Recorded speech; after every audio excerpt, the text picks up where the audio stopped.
Après une mission de prospection conduite par Madame le chef du cabinet du ministère de l'enseignement technique, de la formation professionnelle et de l'apprentissage du jeudi 30 juin 2022 au dimanche 3 juillet 2022 en vue de visiter des écoles et universités de formation du Ghana, le MEFPA signe avec Indium School of Business and Technology située dans la ville ghanéenne de Elmina.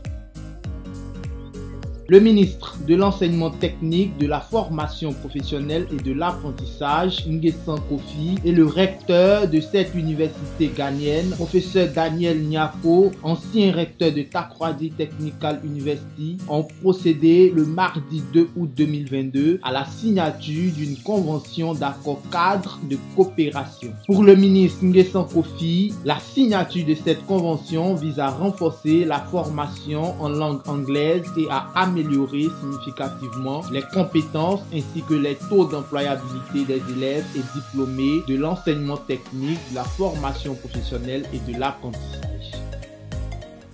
Notre ambition est de renforcer la formation en langue anglaise et d'améliorer significativement les compétences ainsi que les taux d'employabilité de nos élèves et diplômés.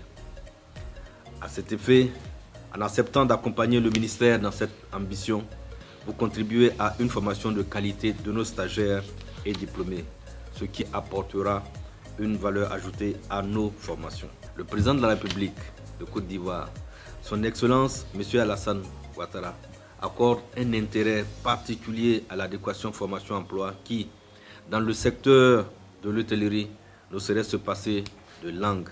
Ensemble, nous devons poursuivre les actions qui visent à repenser et à revaloriser l'enseignement technique et la formation professionnelle pour que notre ordre d'enseignement contribue à trouver des solutions durables et adaptées à l'employabilité des jeunes. C'est une très bonne opportunité que le ministère offre à nos étudiants.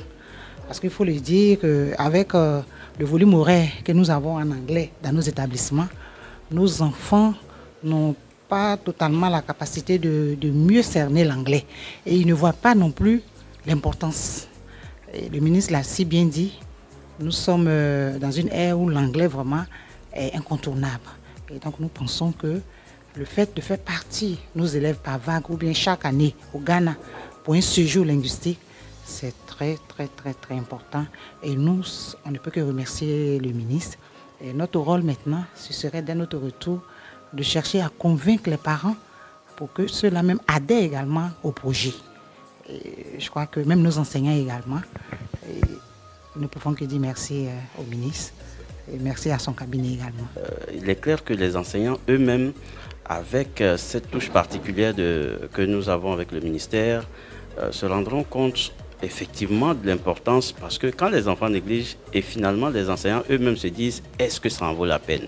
Mais aller tout près ici au Ghana et aller pratiquer véritablement, ça va remotiver nos formateurs et davantage ça va renforcer les capacités donc, des apprenants et naturellement leurs compétences. Et bien entendu, c'est la meilleure des choses qui soit. C'est une telle coopération entre nos deux pays.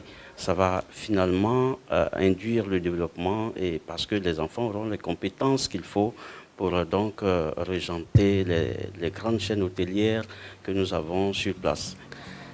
Today marks a very special day for us in Ghana as we have signed a cooperation agreement with the Ministry of Technical and Vocational Education and Training of La Côte d'Ivoire to train students in English proficiency, give them practical training in the fields that they are studying, and we can also do a lot of staff exchange, both students and staff exchange.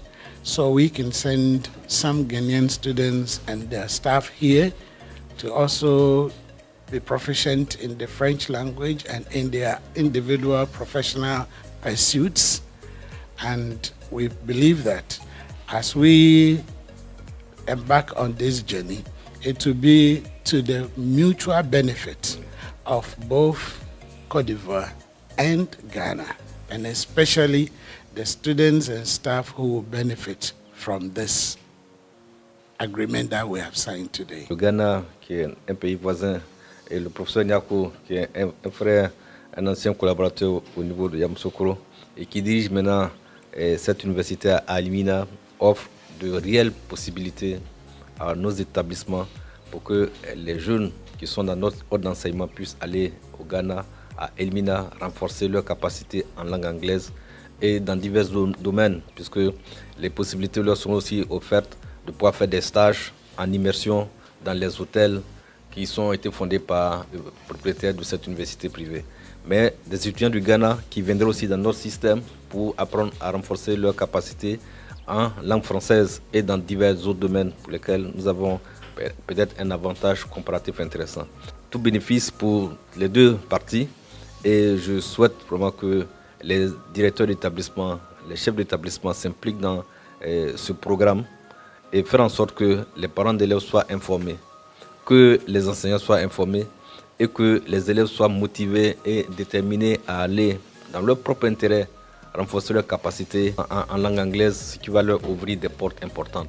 On a choisi dans un premier temps le secteur de l'hôtellerie parce que c'est un secteur qui est ouvert sur le monde, c'est un secteur qui est en développement, et donc je souhaiterais que les élèves qui sont dans ce secteur soient parmi les premiers à aller être des exemples de ce que nous sommes en train de co-construire avec le Ghana aujourd'hui. C'est-à-dire développer un capital humain de très bonne qualité pour le Ghana, pour la Côte d'Ivoire, pour notre continent et peut-être pour le monde entier.